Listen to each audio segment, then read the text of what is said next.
18 तारीख को इसी खाई से सिया गोयल ने अपने होने वाले पति केतन अग्रवाल को धक्का देकर अपने बॉयफ्रेंड के साथ मिलकर उसकी हत्या कर दी थी।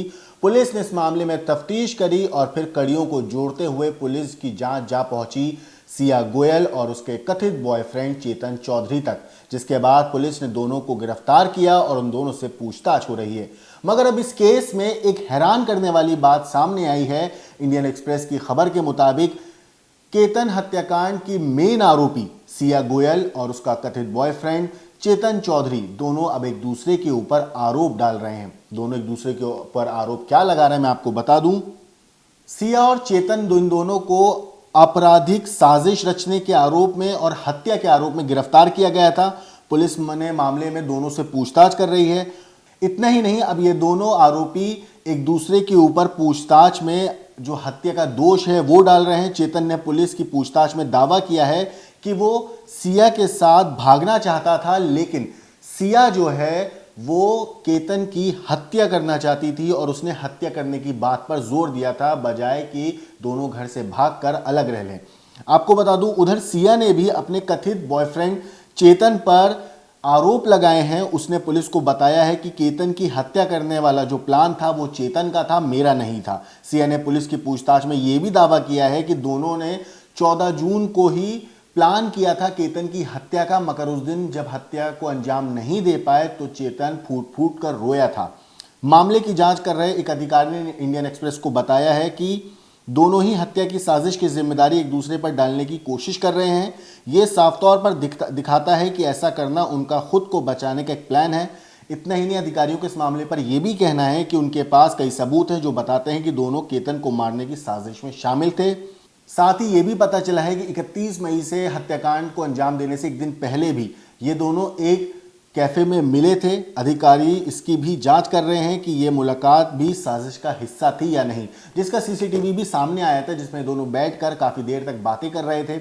आपको बता दूं, अब जब दोनों ये गिरफ्तार हो चुके हैं, पुलिस इसमें पूछताछ कर रही है, तो पूछताछ में सिया और उसका कथित बॉयफ्रेंड चेतन चौधरी एक दूसरे के ऊपर आरोप लगा रहे हैं और बोल रहे हैं कि हत्या की मेन प्लानिंग मैंने नहीं, दूसरे ने करी थी। और सिया कहती है कि सिया ने नहीं करी, चेतन ने करी है। हालांकि इस मामले में कुछ दिन पहले जब चेतन के पिता से और चेतन के चाचा से मीडिया ने बात करी थी तो उन्होंने इस बारे में जिक्र ज़रूर किया था। उन्होंने कहा था कि हम सिया को तो नहीं जानते, हमारी कभी सिया से मुलाकात नहीं हुई, लेकिन जब हम चेतन से मिलने पुलिस स्टेशन गए थे तो हमने पूछा था कि आखिर ये मामला है क्या। तब चेतन ने कहा था कि मैंने हत्या नहीं करी है। जब ये हत्या को अंजाम दिया गया, मैं दूर खड़ा हुआ था, वो जहां बैठा हुआ था, और मैंने धक्का नहीं दिया। उसके पिता का भी चेतन के आरोप है कि इस पूरे हत्याकांड को अंजाम सिया ने दिया है। चेतन का इस मामले से कोई लेना देना नहीं है। क्या कुछ कहा था चेतन के पिता ने, चेतन के चाचा ने, एक बार आप उनकी बात सुनिए। ये दोनों बातें कर रहे थे, बातें करते करते क्या हो गया मेरे को नहीं मालूम, वो ऐसा बताया मेरे को। अच्छा, चेतन ने बताया आपको? हाँ। अच्छा, तो वो गया क्यों था फिर? आपका वो क्यों गया तो देखो, अभी हमारे को तो बोल के गया नहीं। हमारे को तो बोला है मीटिंग है, मीटिंग में जा रहा हूँ, ऐसा सुबह मैं उसके मम्मी को बोल के निकला। मेरे को तो कुछ बोला ही नहीं। मम्मी को इतना बोल के निकला। लड़की के साथ में था, उसके बारे में उसको अपने को कुछ मालूम नहीं है, कुछ नहीं बताया? कुछ मालूम नहीं, इसके पहले भी था, उनके साथ में रहता तो कभी दिखता, हमने कभी देखा नहीं। हमारे को उसके बारे में कुछ मालूम नहीं। और वो सिया जो लड़की का नाम भी अभी कल मालूम पड़ा, उसका भी अपने को कभी न तो कभी देखा नहीं। बात पहली बार वो पुलिस चौक में देखा उसको, लड़की को। अच्छा, हाँ आपने? हाँ। अच्छा, मुझे एक बात बताइए। और उसका नाम ये सब कल ही मालूम पड़ा। उनका दुकान किधर है, उनका घर किधर है, चल रहा है मामला। हाँ, आपके बेटे पर जो आरोप है उसमें आप क्या कह रहे हैं? हाँ, उसको फंसाया जा रहा है, मतलब उसका उसमें कुछ इन्वॉल्वमेंट नहीं है। अच्छा, हाँ, किस तरह फंसाया जा रहा है? क्यों आपको लगता है कि फंसाया जा रहा है?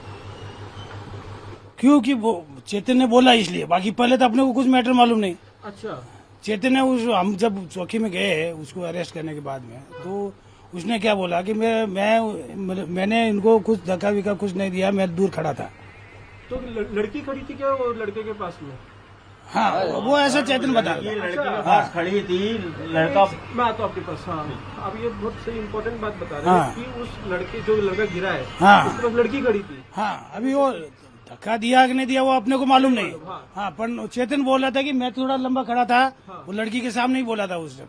वो पुलिस चौकी दोनों को साथ में लेकर आए थे मेरे सामने। ओके। ऐसा। और वो लड़की लड़के के पास खड़ी थी। हाँ। धक्का दिया नहीं दिया पता नहीं, हाँ। लेकिन चेतन दूर खड़ा हुआ था। हाँ, ऐसा अच्छा, चेतन चेतन कैसा लड़का था उसके बारे में बताइए, क्योंकि चेतन एकदम सिंसियर लड़का है वो, मतलब रोज इधर दुकान पे आता है, काम धंधा करता है। हाँ। वो लड़की से जान पहचान कैसे हुई उसकी? वो मेरे को तो मालूम भी कल मालूम पड़ा है। ये सब आया मामला हाँ, के बाद? उसके बाद पहले अपने को कुछ मालूम नहीं। अच्छा, तो चेतन का क्या करता था अभी आपके साथ इधर काम? इधर ही काम करता था। उस लड़की को आपने कभी भी नहीं देखा? नहीं देखा, नहीं उनके माँ बाप का किधर दुकान वो भी मालूम नहीं। अभी आप क्या चाहते हैं, आप क्या मांग है फिर? अभी जब इतना सब हो रहा है तो आप क्या चाहते हैं, क्या मांग रहे हैं, आप क्या चाहते बस मांग अपना यही है कि चेतन निर्दोष है, वो छूटना चाहिए बस। हैं? आपको क्या लगता है अगर चेतन निर्दोष है तो वो लड़की फॉल्ट में है? क्योंकि वो 2 लोग तो थे वहाँ पर। वो लड़की फॉल्ट में आप है या आइए। नहीं ये हमारे को तो मालूम ही नहीं इस केस के बारे में। हमारे को मालूम कब पड़ा, जब पुलिस चौकी में गए जब। अच्छा। उसके पहले अपने को मालूम ही नहीं ना। जब रात को चेतन को घर से लेके गए उस टाइम मैंने पुलिस को बहुत पूछने की कोशिश की, उन्होंने हमारे को बताया ना कि ये मैटर है करके। मैं रात को भी चौकी में जाके आया 2 बजे 2:30 बजे, तो उन्होंने बताया नहीं, बोले सुबह में आ जाओ 10 साढ़े 10 बजे आपको बताते हैं। तो हम फिर सुबह में मैं और मेरा एक दोस्त और मेरी लड़की गई साथ में। फिर उन्होंने मेरे को एकांत में लेके हमारे को धीरे से बताया कि मर्डर केस है।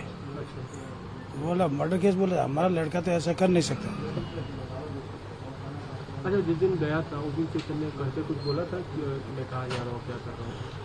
हमारे को कुछ, मेरे को तो कुछ, मेरे से बात ही नहीं हुई उस दिन। घर पे किसी को बताया था? हाँ, घर पे उसके मम्मी को जरूर बता के गया था कि मैं एक मीटिंग में जा रहा हूँ, बिजनेस के सिलसिले में मीटिंग में जा रहा हूँ, मैं 2-3 बजे तक आ जाऊंगा वापस। अच्छा, ऐसा बोल के गए बस।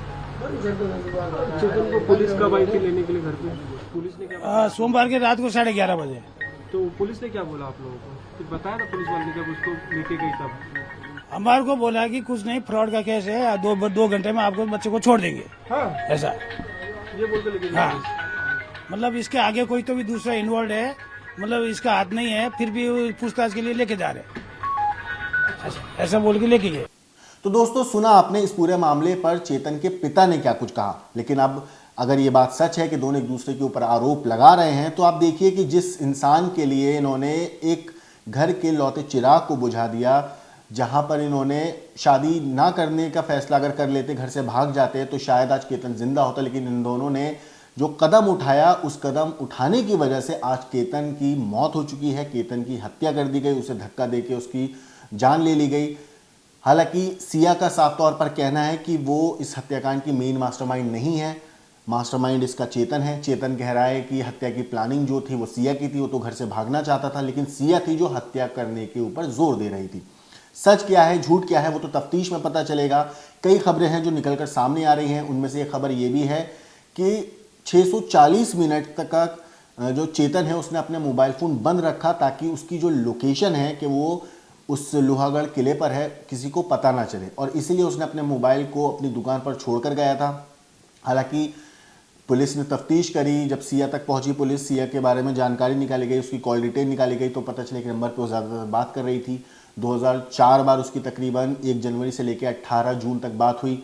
साथ ही साथ पुलिस को ये भी पता चला कि इस पूरे हत्याकांड के बाद भी दोनों की बात हो रही थी। दिन में तकरीबन 2-2, 3-3 घंटे बात होती थी। अगर 338 घंटे के आसपास दोनों के फ़ोन पर बात हुई है 1 जनवरी से लेके 18 जून तक, बल्कि उसके बाद भी दोनों की, जैसे मैंने बताया, बात हो रही थी। मगर अब इस केस में एक हैरान करने वाला जो बयान सामने आया है, वो बयान आया है रेस्क्यू टीम के एक साथी का, जिनका नाम सुनील गायकवाड़ है। और वो बताते हैं कि जब वो रेस्क्यू कर रहे थे केतन का, तो जब उन्होंने पहली बार खाई में केतन की लाश देखी, तो उसके जिस्म पर चोटों के निशान थे। यहाँ तक कि उनका ये भी कहना है कि उसका जो सिर था वो दबा हुआ था, कुचला हुआ था। हालांकि उन्होंने ये भी बताया कि जब उन्होंने पहली बार सिया को देखा, तो वो सिया से उनकी बात तो नहीं हुई, लेकिन उनके टीम मेंबर की ज़रूर बात हुई थी, और उस टाइम पे सिया रो नहीं रही थी। और इस केस में जो केतन के परिवार वाले हैं, उनको भी कहीं ना कहीं सिया के ऊपर शक था। सिया की बहन का इस मामले पर कहना है, दैनिक भास्कर की रिपोर्ट के मुताबिक, कि जब पहली बार उन्हें इस बारे में जानकारी मिली और उन्होंने सिया से पूछा था कि आखिर क्या हुआ था, तो सिया जवाब नहीं दे पाई थी। दैनिक भास्कर की रिपोर्ट के मुताबिक ये भी उसमें कहा गया है कि जब वहाँ पे एक महिला पुलिसकर्मी थी, वो बोलती हैं कि अब इसकी सांसें चल रही हैं और इसको जल्दी अस्पताल लेकर जाना चाहिए, तो उस टाइम पे भी सिया के जो हाव भाव थे, जो बर्ताव था, वो बदल गया था और कहीं ना कहीं सिया इस बात से डर रही थी कि ये बच ना जाए, क्योंकि अगर वो बच जाता तो सिया की जो काली करतूत थी वो दुनिया को पता चल जाती। हालांकि केतन के परिवार का ये भी कहना है कि जब उन्होंने सिया से पहली बार इस बारे में पूछा था तो सिया के हाव भाव बहुत अलग थे, वो जवाब नहीं दे रही थी, कुछ बता नहीं रही थी, वो रो भी रही थी और रोना जो था उसका बहुत बनावटी लग रहा था। और उसके बाद जब अगले दिन शोक सभा में सिया आई तब उसकी बहन ने, केतन की बहन ने ये पूछा भी था कि तुम कहाँ बैठी थी, तुम कैसे, जो केतन था कैसे गिर गया, किस मतलब उस टाइम पे कौन था, को अलग अलग सवाल बहन ने पूछे थे और एक सवाल का भी जवाब सिया दे नहीं पाई थी। उस वक्त जो सिया की बुआ थी वो चलो चलो जल्दी चलो ये कहकर सिया को अपने साथ ले गई थी और उसके बाद शाम को पूरे परिवार ने बैठकर बात करी, चर्चा किया और फिर इस बात का फैसला किया कि हम पुलिस में शिकायत दर्ज कराएंगे कि हमारे बेटे की हत्या, मौत जो है वो हादसा नहीं बल्कि हत्या है। जिसके बाद परिवार वालों ने पुलिस में कंप्लेन दर्ज कराई थी और फिर पुलिस ने तफ्तीश शुरू करी थी इसको एक मर्डर के एंगल से।